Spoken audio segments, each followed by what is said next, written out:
I'll be speaking on what the Lord placed in my heart, living in the God realm. Once we are born again, we are to live a supernatural life. We are to live the God realm life. And we must have our mind set for it. Man was not created to live outside divinity. Man was created to be God on earth.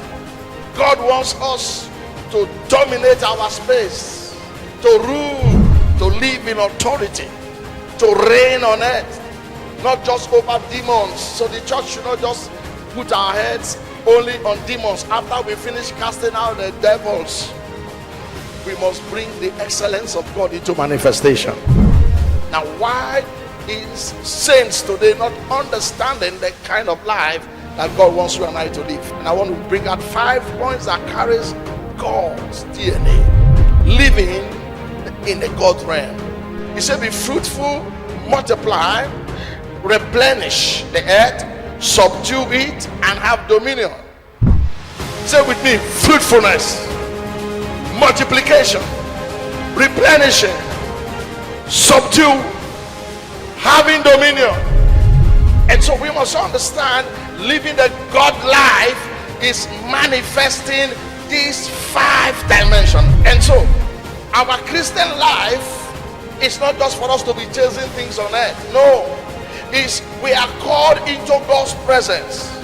We are called to be a carrier of God's grace and power. Jesus was trying to express this supernatural DNA of God. He said to the disciples, this is what Christianity should be. Christianity should not be a life that cries over problems. It should not be a life that is wailing and crying over defeat. No, we should look at life from the God realm. Then everything will be subject to us. Now listen to me. Let me tell you this. Satan couldn't have been envy of mankind if man was not living an extraordinary life. You cannot be praying to be like God. You are already like God. God wants us to rise above circumstance and know what we are in Him. The only power holding you out of who God is circumstance. If you want to do anything on earth, the devil brings circumstances your way.